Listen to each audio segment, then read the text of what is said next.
guys, welcome to my channel. My name is ReadingBear and I hope you are ready for some more stories. And today, we'll take a look at some new entitled people content. If you enjoyed my content, please don't forget to subscribe to my channel and post some bear emojis in the comment. And now, let's dive right into the stories. The first story is an entitled people story. During my time in university, I had an experience that I will never forget.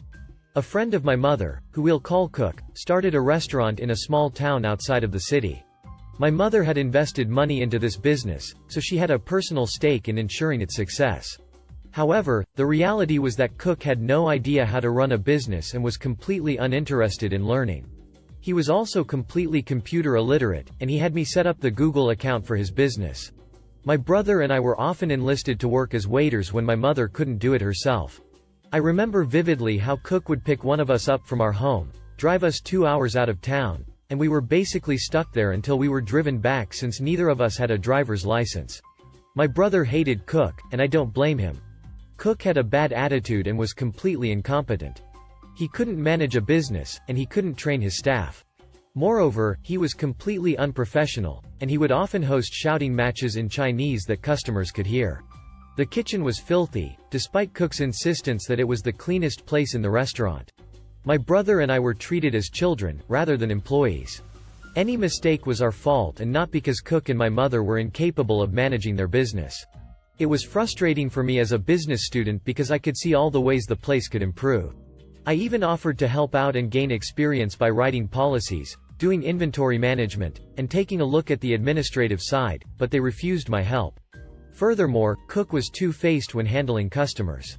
He would smile at them and greet them, remembering details from previous conversations. And then he would turn to me and say in Chinese how stupid and stingy the retirees were who had too much money and free time on their hands. My resentment towards Cook and my mother continued to grow. It was frustrating to be trapped in a barely livable house, working for a completely incompetent individual with no benefits or recognition for our hard work. The incident.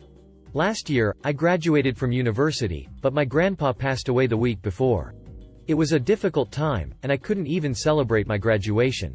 My mother voluntold me that I had to work 10 days in the restaurant, and I ended up lasting only 6. That day was particularly stressful as my mother and Cook were incredibly stressed out and took it out on me. My mother micromanaged me and found flaws in every little thing I did. Cook shouted a lot and gave contradictory orders every 2 minutes. But the final straw was when they both screamed at me for a mistake I didn't even make and refused to listen to me. Cook even mocked me for breaking down in tears, saying that I should know better than to cry over a stupid mistake. I realized I couldn't handle it anymore, and I wanted to burn the place to the ground. I booked a flight out of the province that day and left a week later. I didn't even tell my mother when or why I left. The revenge. Despite leaving the province, I still had all the login information for the business. I knew all the violations that Cook had committed in the business because he refused to learn the laws. So, for the first part of my revenge, I signed out his computer from the Google account. I then claimed the business on review sites using the email and the business phone number. I blasted every single review, positive or negative, with all the crap he used to say about customers. Any negative review was immediately mocked. Any positive review was left with a note of thank you. You cheap b. I also made mentions about how he didn't wash his hands in the kitchen and how the things he said in Chinese were insults about customers. Given that it was a tourist-based town, I'm sure that the dip in sales that my brother mentioned later on was because of all those reviews. My mother and Cook didn't know how to work the internet, so no one suspected a thing. Next, I meticulously documented all the complaints that my brother and I had, as well as those from the few people Cook had hired but never kept because he couldn't train them. I reported the 2 times that I slipped in his kitchen, incidents where he refused to wash his hands in between handling salad and raw meat because it took too long. I handed those off to the Health Services Department. I also anonymously informed the Tax Revenue Agency that he was severely under-reporting income as employees were instructed only to write down the credit-debit receipts to report in sales. The third part of my revenge wasn't my doing, but rather it was because of Cook's own incompetence. He was completely computer illiterate, and he didn't even bother reporting his expenses except for handing the accountant a garbage bag full of receipts. As a result, I texted the accountant all the things that my mother and Cook said about them so that they wouldn't bother trying to defend him. They quit a month before the crap hit the fan, meaning that Cook was left holding the bag. Because of all the health code violations, the government repossessed everything. From everything in the dinky little house that he was renting for business purposes to every single fork and knife he bought. He couldn't find a job as a cook again, and the tax revenue agency knew how bad he was with managing businesses, so they denied him when he requested a permit to open up a growing operation. As far as I know, he's no longer in contact with my family, but his brother-in-law, who is my mom's hairstylist, mentioned that he had to move somewhere else to get away from all the bad reputation.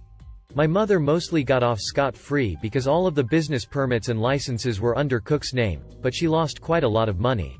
Last I heard, my family had to move into a smaller house. And no one knew that I was the one who did it. My brother suspected, but I never confirmed it. As for me, my decision to impulsively move provinces had its ups and downs. I managed to find a place to live and work, but it's hard. However, I'd rather be doing this than going back to that hell restaurant. The next story is titled Yet Another New Manager Facing the Consequences of Their Action Story. I'll keep the details as vague as possible because I'm still with this organization. I work for a government department. We have offices and locations all over the state. I'm based out of a city that's about a 2.5-hour train ride to our head office.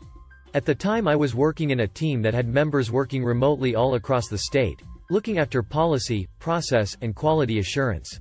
Our old manager had gone and gotten himself promoted for being genuinely brilliant at his role. So, our new manager, Steve, was hired in from the glorious world of banking, and he was here to whip us, lazy public servants, into shape. A few days after he began his role, he called us all to a teleconference to inform us he wanted all of us to be at the head office 8 a.m. tomorrow morning for an all-day in-person team meeting. He wanted to see us in meet space, to size us up, understand what we were doing, and see where we weren't keeping up with the private sector. As I mentioned, due to the nature of the work we were doing, we were all across the state. So, in person, whole team meetings were rare, and if they occurred at all, they were booked weeks in advance. We were all adept at video conferencing long before COVID. Some of us tried to tell our new high-flyer manager that almost none of us were in the same city as him, and to be there on such short notice would mean travel expenses, meal allowances, overtime, etc. He didn't seem to care, and told us in no uncertain terms to just be at head office tomorrow at 8 a.m., before abruptly hanging up. Now, I should explain something. I'm one of a handful of union delegates in our department. I know our award back to front, specifically the sections dealing with travel, allowances, and overtime. So, I engaged Malicious compliance mode. If Steve wanted us there, fine, but it'll cost him. So, I quickly went about emailing my team what Steve had done by requiring us to be in the head office at 8 a.m. and what to do. Because we'd have to travel outside our normal work hours, our workday clock started ticking the moment we left our homes and only stopped once we got home.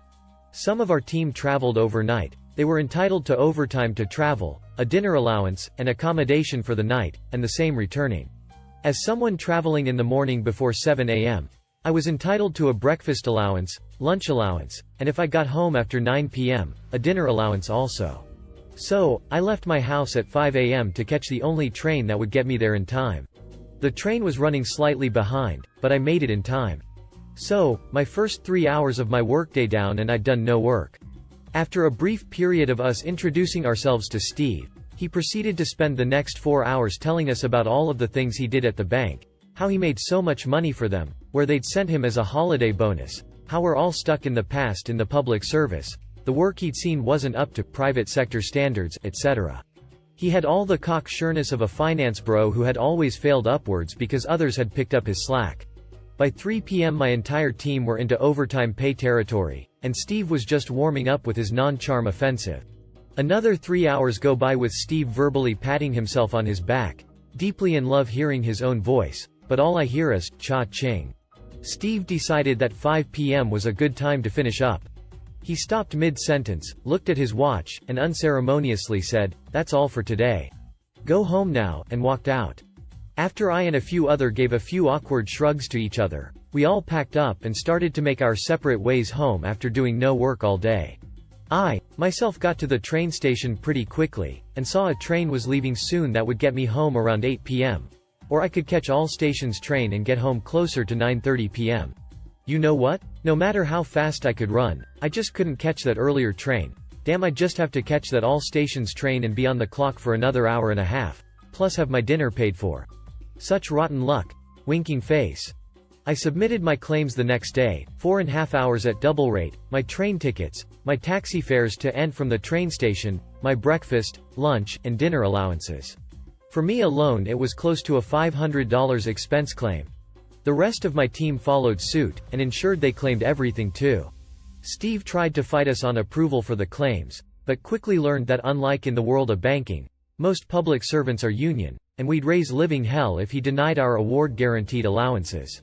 His all-day Steve Fest symposium blew a good $6,000 hole in his budget. Needless to say, while Steve was our manager, he never required us to attend an in-person meeting again. Video conferencing was just fine. He only lasted 6 months before, leaving for new opportunities. He just went back to his old job at the bank. Guess he was the one who couldn't keep up. The next story is titled I Just Wanted to Be a Kid. My mom's immigrant guilt ruined my childhood. My mom and I immigrated to the US in 1997. She met my stepdad through an international dating service. My life in America was never hard, so to speak. My mom always told me and my sister growing up that times were tough.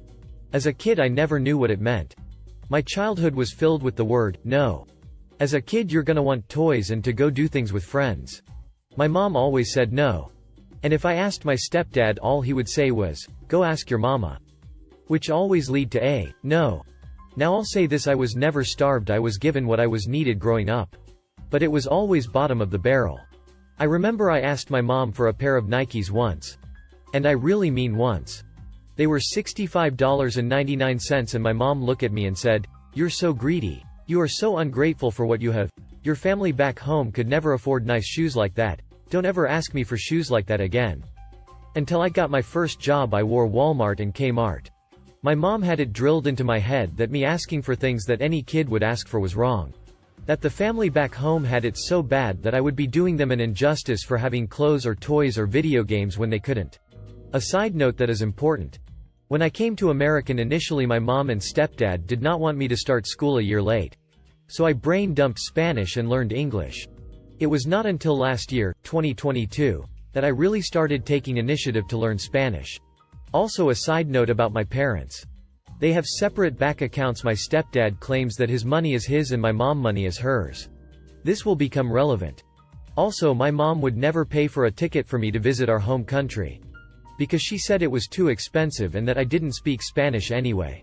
I got to the point to where I was very fluent in conversational Spanish. My original plan was to surprise my mom. I practiced by getting in touch with family members back in our home country. I was talking to one of my cousins, and I asked her how her day was. She said it was okay, but she was waiting for the wire from my mom.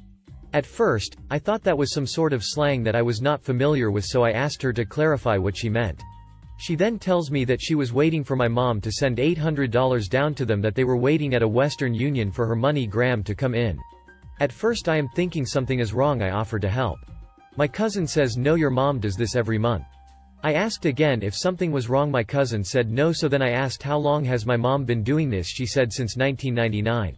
I asked her, is it always $800? My cousin explains that every month is a little different, but it's always been $600 a month. I said alright and called my mom. I told her that our cousin told me about the money you've been sending down there every month since 1999. She said yeah, it's for your grandmother medicines. I called her out, no it's not, you send them money because you feel guilty about living in America and they can't. So you send them money every month and they spend it on the same things you have told me I wasn't allowed to have because I was greedy. I told her that during that conversation I asked my cousin what type of clothes and shoes they wear. They said all the name brands that I was never allowed to look at. They took vacations on my mom's dime to Brazil, Peru, and Puerto Rico. While I missed every single school field trip that required money. I got a job at 14 so I could help with groceries and buy my own clothes because I felt that I was costing my mom too much money. I explained that according to them she would send at least $600 a month down there. That would mean she has sent over $170K. I told her she could have helped me and my sister get through college, but instead we had to take the student loan route. I asked her this question, is the reason you never bought me and my sister tickets to go visit was because you didn't want us to see the truth? Her reply, I brought you to America, you had it better than all of them, you're just ungrateful. I said, no, I just don't feel guilty about being here. If they really wanted to come here, they should have used the $170K you sent them. If you have made it this far, you might be wondering, where is my stepdad in all this? His belief is, if the conversation is about money that is not his, then it's not his problem. It was never about the clothes or the shoes. I just felt so betrayed because I wanted to experience what other kids around me experienced. Not everything, but some things. As a kid, I was made to feel terrible for wanting anything because I supposedly had it better. I handed my mom my paychecks for years thinking times were just too tough. Just to find out that I had nothing to feel guilty about. I feel like my childhood was taken away from me, because I wanted all the things a normal kid asked for. The next story is titled 7 Years, and the only good story that has ever come out of working retail happened to me 2 days ago. I work in a travel goods store. There were a few customers browsing around the store. No one needed any help at the moment, so I was just standing by the front desk. A customer came in, elderly man with a deep Haitian accent and okay English. He came up to me and said that he wasn't looking to buy today, but he was planning on visiting family in Haiti that he hasn't seen in over 20 years. He said that he has been saving up money for a while and finally started planning his trip, albeit still a few months away. He just wanted something inexpensive for the one trip. So, I pointed him in the right direction, and he told me he was going to look around. As I walked away, another customer waved me down, a younger guy in what looked like a pretty expensive suit, and started asking me some questions about some high-end brands. After about 15 minutes of talking to this other man, the Haitian man walks over and said something along the lines of, "I'm sorry to interrupt, but thank you for the help. I'm not ready to buy it yet, but I'll come back in a few months when I have all of my trip money together." The man in the suit then asked him what suitcase he was looking at. And the Haitian man pointed to the cheapest one we had in the front of the store for $20. Suit man said, "You don't want those. They don't last very long the way the airlines throw stuff around. How about one of these?" And he walks over to a mid-range $70 suitcase. The Haitian man laughed a little and said, "I can't afford those." Suit man blew my mind and said, "Don't worry about that, I will pay for it."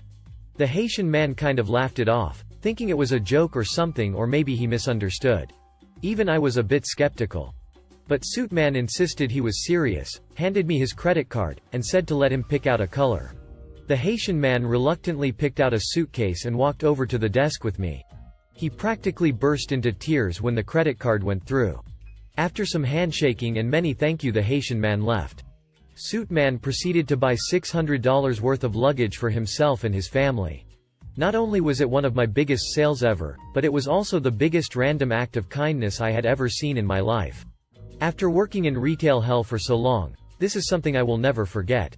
If you enjoyed the video, please subscribe to the channel and post some bear emojis in the comments.